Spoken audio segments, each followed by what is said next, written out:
에베소서 1장 4절로 6절입니다. 우리 다 같이 일어나셔서 하나님 말씀을 같이 읽도록 하겠습니다. 에베소서 1장 4절로 6절입니다. 네, 한 목소리로 같이 읽겠습니다. 곧 창세 전에 그리스도 안에서 우리를 택하사 우리로 사랑 안에서 그 앞에 거룩하고 흠이 없게 하시려고 그 기쁘신 뜻대로 우리를 예정하사 예수 그리스도로 말미암아 자기의 아들들이 되게 하셨으니 이는 그가 사랑하시는 자 안에서 우리에게 거저 주시는 바 그의 은혜의 영광을 찬송하게 하려는 것이라. 아멘. 자리에 앉으시겠습니다.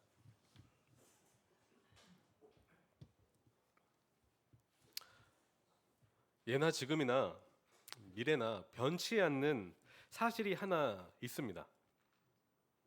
그것은 누군가가 우리를 좋아하고 사랑한다는 그 고백보다 우리 마음을 기쁘고 즐겁게 만드는 것은 없을 것이라는 사실인데요. 우리 성도님들도 결혼하시기 전에 다 사랑 고백을 받으셨을 것입니다. 사랑 고백 받으셨죠? 네. 그 고백 없이 그냥 갑자기 결혼하지 않잖아요, 그렇죠? 사랑 고백 받으시고 프로포즈도 받으셨을 건데요. 물론 저도 했습니다. 하지만 아내가 그걸 프로포즈로 생각했는지 모르겠지만 전 나름 했습니다. 그런데 이 세상을 창조하신 분께서 모든 만물을 다스리시고 통치하시는 분께서 죽음을 무찌르시고 생명을 잉태하시는 분께서 여러분을 뜨겁게 사랑하신다면 여러분 마음이 어떠시겠습니까? 다른 분이 아니라 만왕의 왕께서 여러분들을 너무도 사랑하신다. 하나님께서 그 사랑 고백을 하신다면 마음이 어떠시겠습니까? 저는 오늘 본문이 바로 그런 하나님의 사랑 고백이라고 생각을 합니다. 바울은 에베소에 있는 그가 3년 동안이나 가르쳤던 그 제자들에게 지금 편지를 보내고 있어요.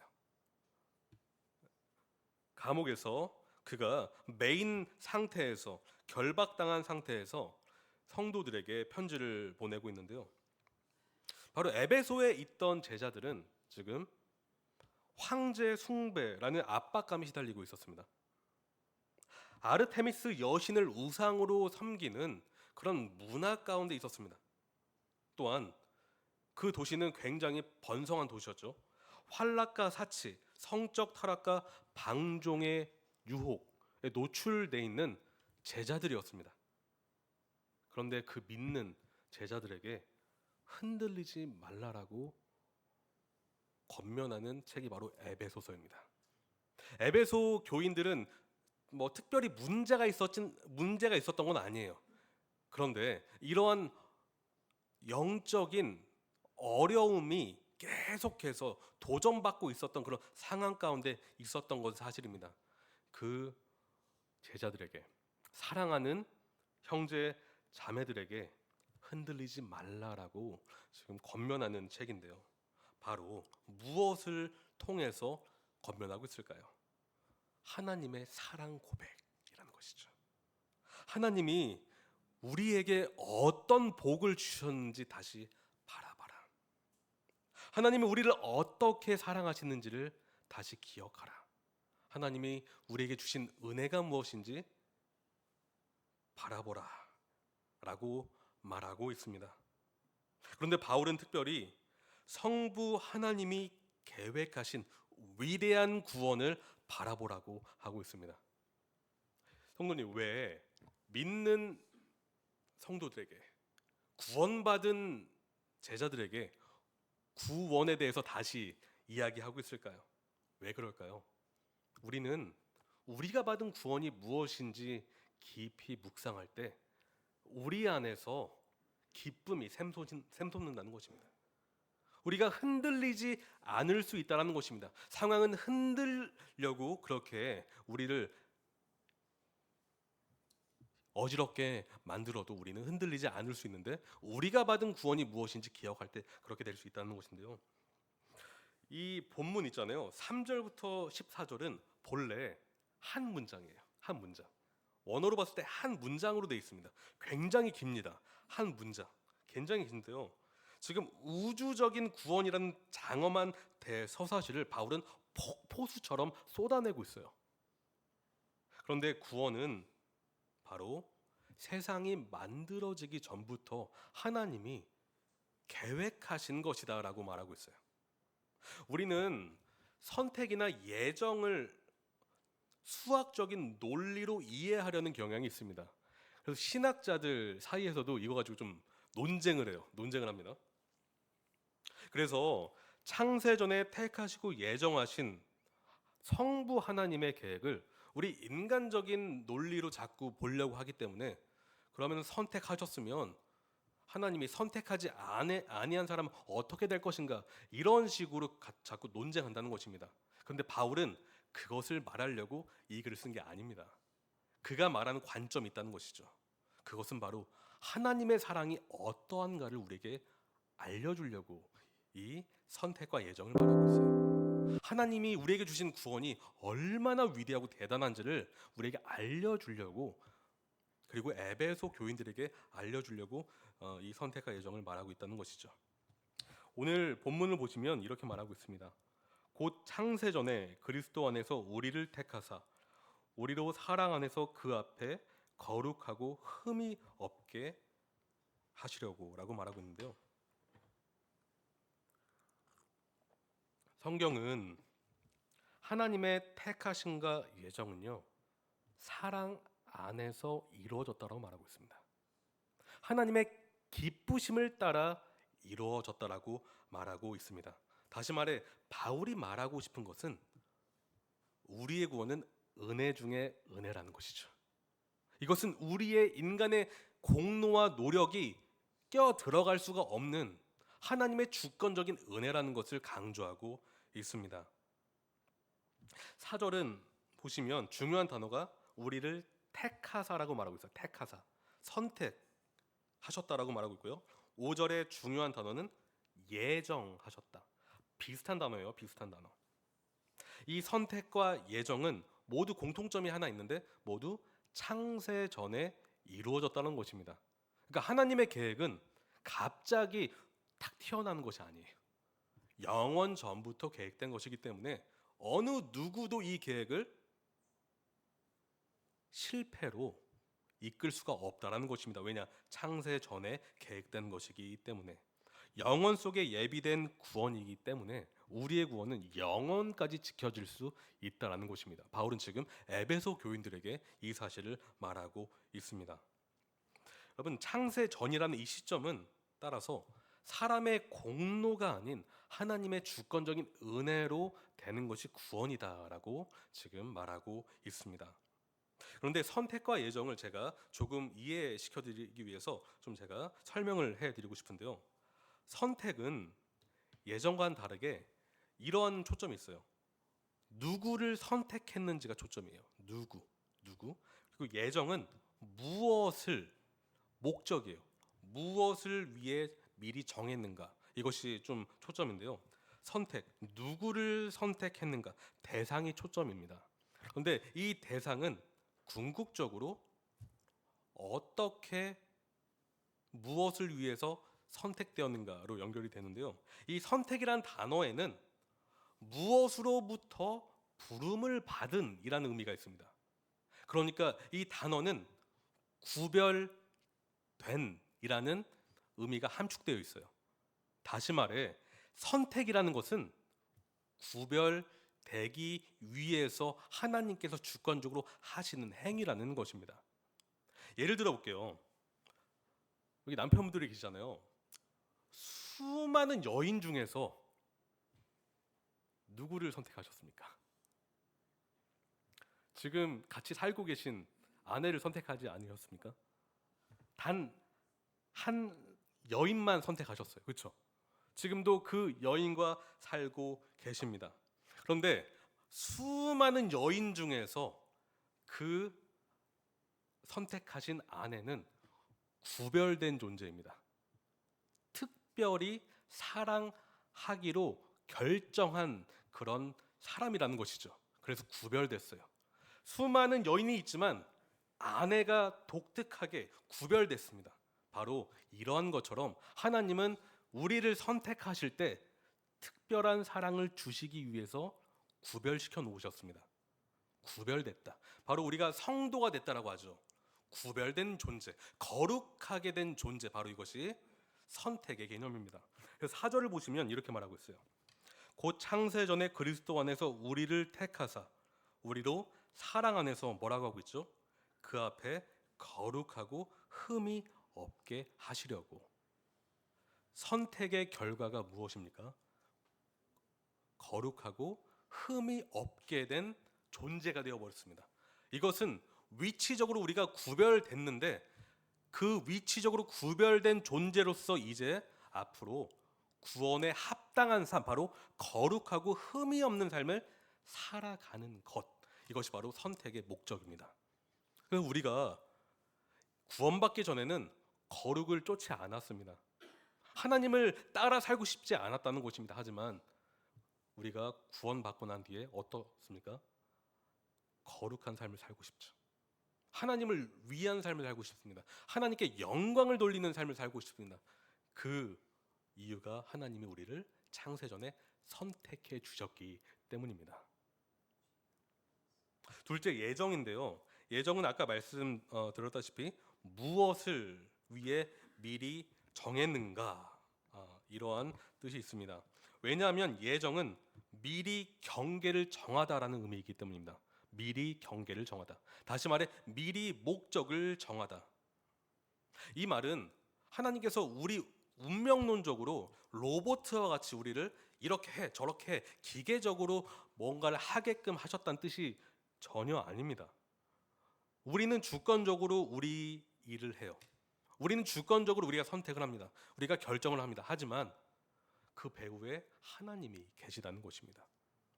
우리가 죄를 회개하고 예수님을 믿었을 땐 우리가 주권적으로 회개하고 믿습니다. 하지만 믿고 나 보니, 구원을 받아 보니 그 배후에 누가 계세요? 하나님이 계세요. 이것이 바로 예정이라는 것입니다. 그런데 이 예정은 독특하게 어떠한 신분이 되는 것이 핵심이에요. 그래서 5절을 보시면 우리를 예정하사 예수 그리스도로 말미암아 뭐라고 하고 있습니까? 자기의 아들들이 되게 하셨으니. 하나님이 우리를 창세 전에 미리 정해 놓으신 이유는 하나님의 아들들이, 하나님의 자녀가 되게 하시기 위해서 이렇게 하셨다라고 말을 하고 있습니다. 여기서 말하는 아들들이 됐다는 것은 법적으로 양자가 되었다는 것입니다. 당시 로마 시대에 입양된 양자 있잖아요. 양자는 법적으로 친아들과 동등한 권리를 가지게 됐어요. 상속권도 포함해서 말이죠. 그러니까 하나님이 우리를 양자 삼아 주셨을 때는 하나님의 그 위대하신 복이 우리에게 흘러 들어가고 하나님의 그 위대하신 모든 축복이 우리의 것이 될 수 있다는 것입니다. 그래서 하나님께서 우리를 미리 정해 놓으셨다. 예정하셨다. 무엇을 위해서요? 아들들이 되게 하시기 위해서.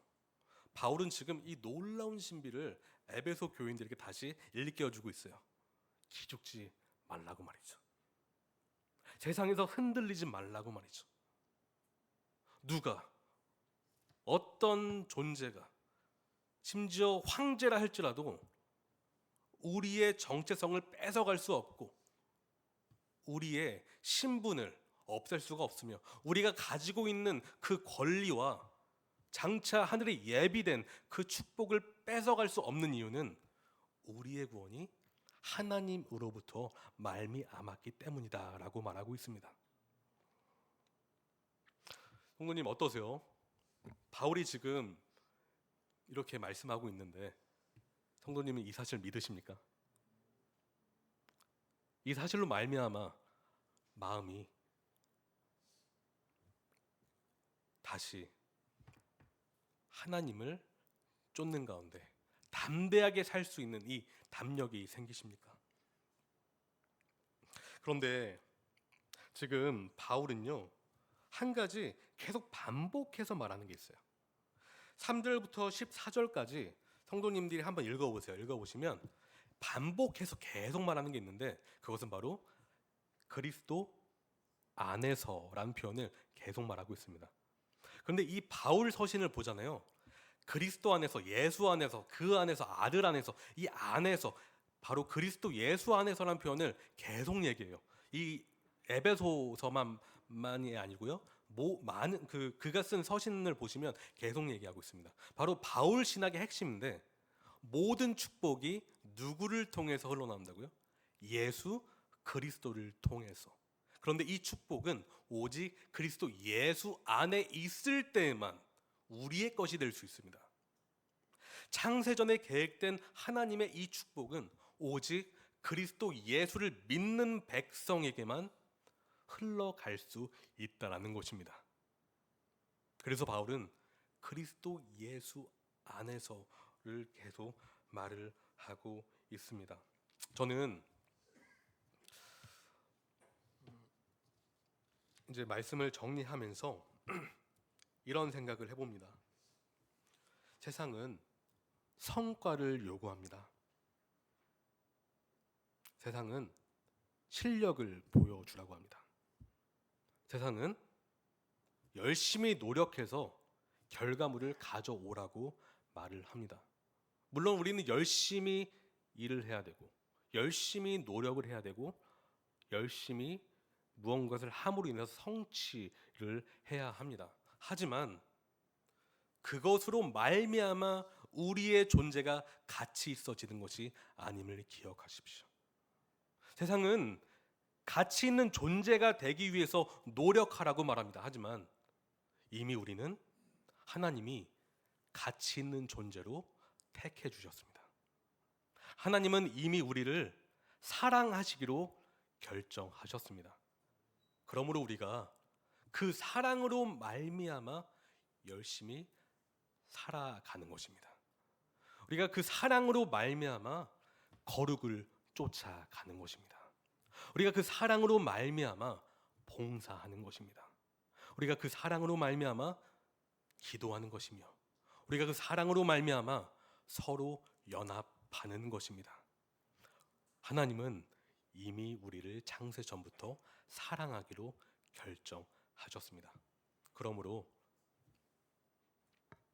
여러분 삶 속에서 힘든 일이 있으십니까? 삶 속에서 여러분의 그 자존감을 무너뜨리는 어떠한 그런 상황들이 계속해서 그렇게 여러분을 힘들게 하십니까? 여러분 기억하십시오. 이미 하나님은 여러분을 택해 주셨습니다. 이 사실로 말미암아 다시 하나님께 나아가 찬송과 찬양을 올려드리는 여러분 되시길 소망합니다. 다 같이 기도하겠습니다. 하나님 감사합니다. 오늘 또 바울이 이야기한 그 하나님의 놀라우신 구원 계획을 통해서 우리가 어떠한 사랑을 받고 있고 그 사랑이 계속해서 우리 삶을 어떻게 이끄는지를 다시 한번 생각해 봅니다. 하나님, 우리가 이렇게 기도의 자리로 나올 수 있는 것, 하나님께서 창세전에 우리를 택해 주시고 우리를 자녀 삼아 주시기로 결정했기 때문임을 이 시간 고백합니다. 그 신비로운 계획 가운데 아버지, 우리가 예수님을 믿는 믿음 안에서 구원을 받았습니다. 이 시간 그 은혜를 찬송하기를 원합니다. 그 은혜를 찬미하기를 원합니다. 하나님을 높여드리기를 원합니다. 주님, 저희가 기도할 때 저희를 만나 주셨고 그 하나님과의 교제를 통해서 우리 영혼이 다시 회복되고 다시 용기를 얻는 가운데 삶 속에서 주님을 찬양하는 그런 삶 되게 인도하여 주시옵소서. 사랑합니다. 예수님의 이름으로 기도합니다. 우리 다 같이 기도하시겠습니다.